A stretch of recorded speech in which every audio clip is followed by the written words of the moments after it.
This 15-minute video features live interviews interspersed with scenes of everyday life of people of all ages, occupations, and abilities here in Connecticut. Scenes show people in city and village settings. They show individuals working in an office, a construction site, an auto repair shop, and an aquatic center. They also show people out and about at an ice cream shop, an accessible playground, and a public golf course, as well as commuting using mass transit. The interviews were primarily conducted in the old Judiciary Room at the state capitol in Hartford and showcased the building's majestic gold dome. Imagery also includes photos from both national and state archives that depict the people and events that have made a positive difference in the lives of people of all abilities in Connecticut and across the country. The 20th anniversary of the Americans with Disabilities Act, Human Rights in Progress.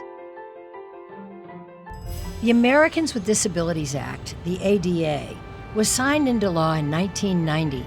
It was the culmination of decades of vision encouraged by thousands of Americans, people who worked to break down barriers so people with disabilities could participate in everyday life. What does the ADA say?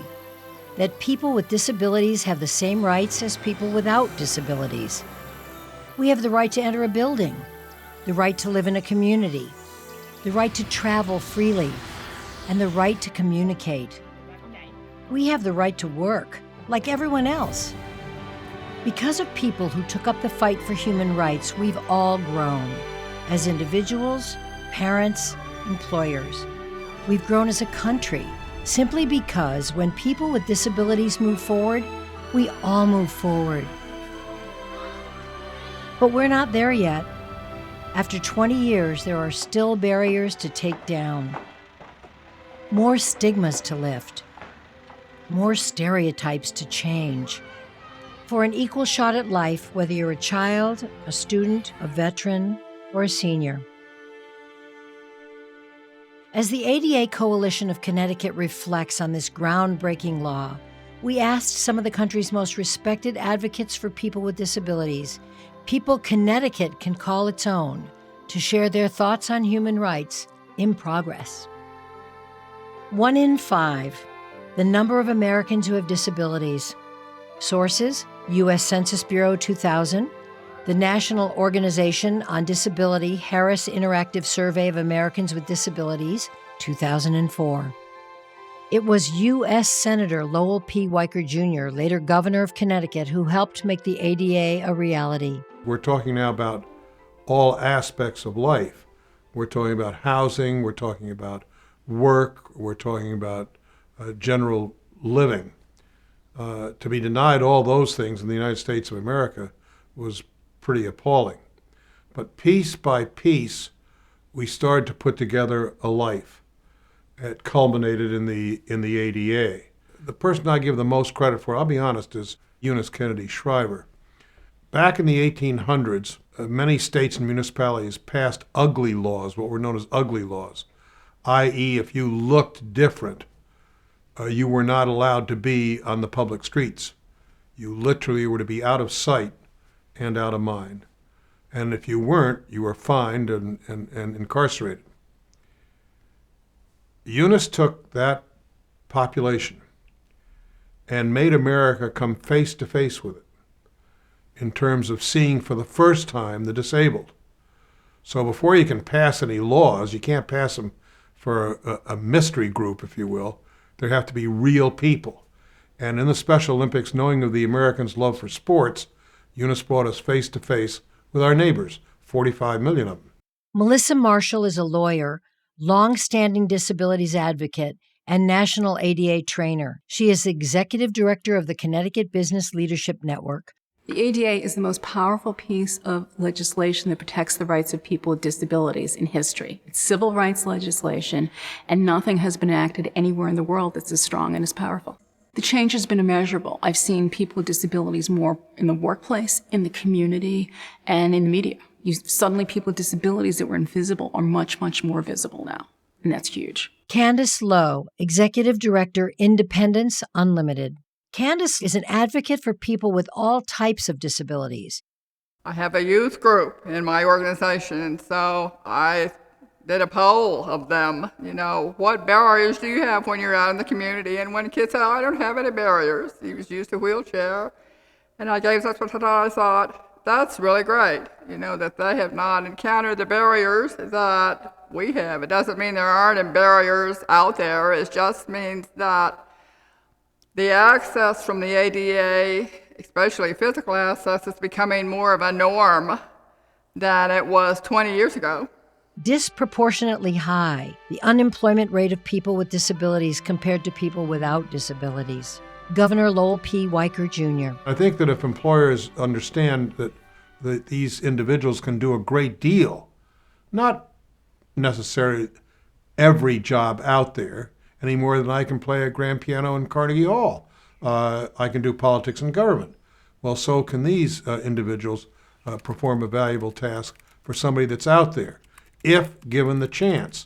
And I might add, the general comment that comes back from employers that have engaged the disabled is they do a fabulous job. They're absolutely a savings, if you will, in terms of their output, in terms of the quality of their work. For people with non-apparent disabilities, there's another layer of stigma and misperception.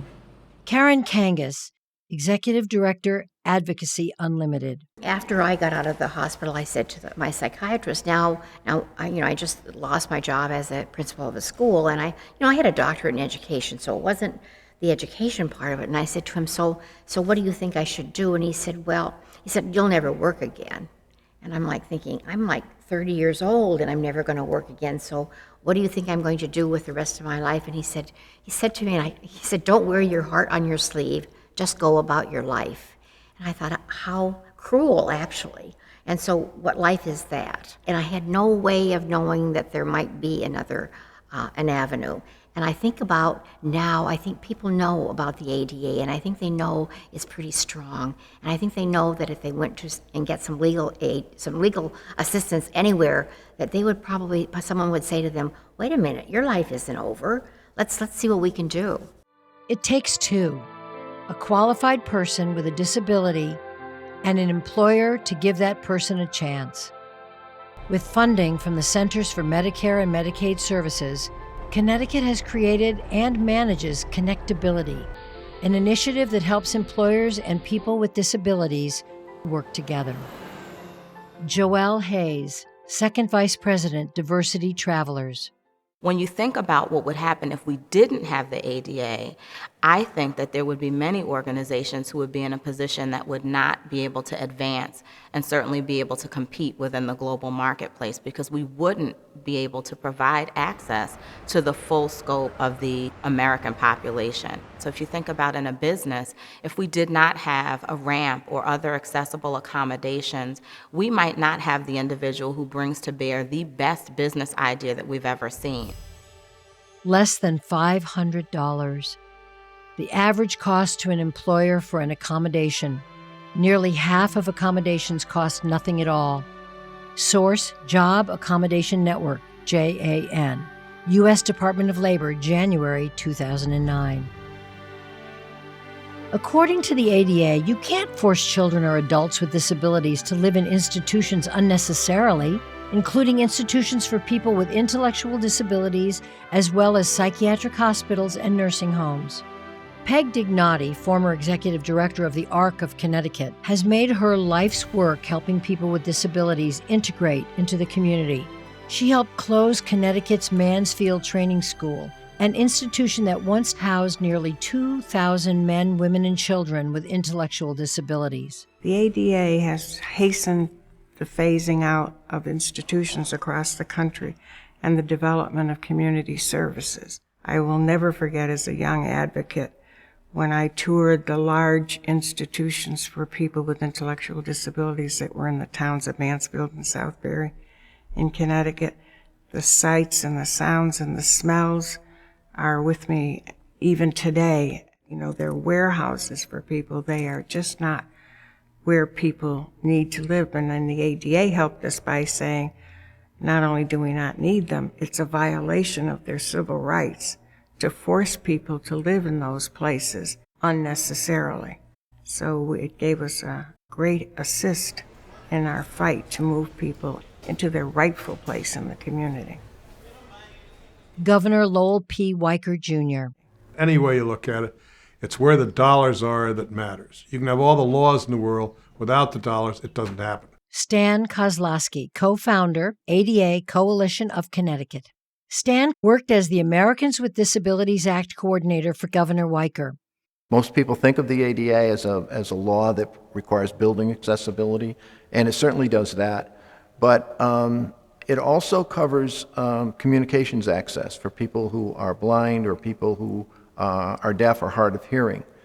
So that someone who's blind now has access to technology that enables them to read the printed word more easily. People who are deaf have access to more interpreters, to visible fire alarms in hotel rooms. So the communications access is an extremely important piece of the ADA, which is often not recognized. And we've also seen changes in transportation. And this is a real big one because transportation is such an important part of being a member of your community. And we have accessible buses, we have accessible trains, and now recently we've seen accessible taxis in the city of New Haven. Accessibility has a domino effect. When you make the world easier to navigate for people with disabilities, you make the world easier to navigate for everyone. Candace Lowe. You might have to put a ramp in, but then that benefits everyone. You see moms with strollers, you see older people, everybody uses the ramp.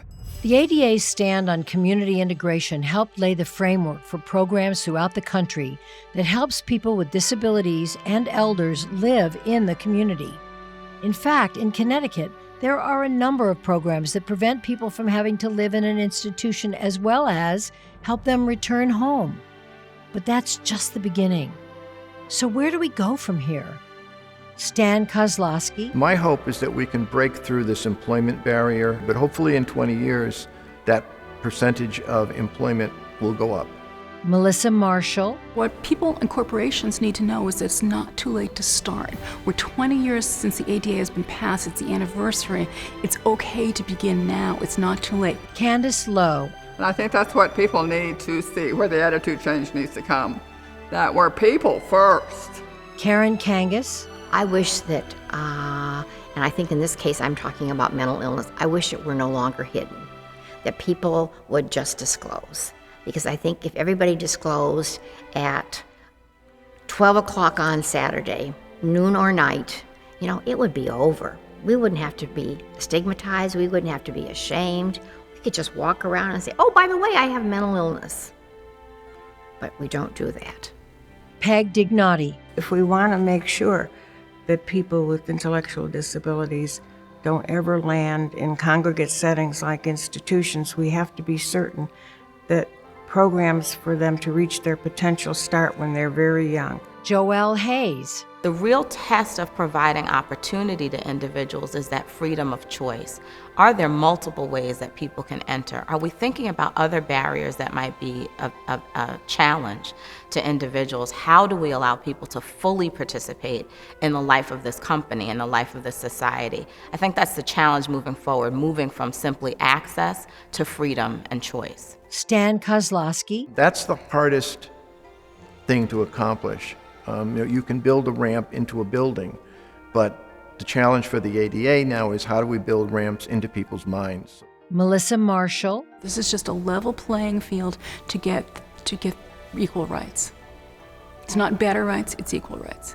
Governor Lowell P. Weicker, Jr. The United States stands head and shoulders above any other country in the world by virtue of the laws and the opportunities that we give to the disabled. For all of the negativism that we have been drawing lately by virtue of our engagement in all sorts of combat, the fact is that the business of life is something we excel at, and there's no better example of that than the disabled and the laws that protect them, such as the ADA.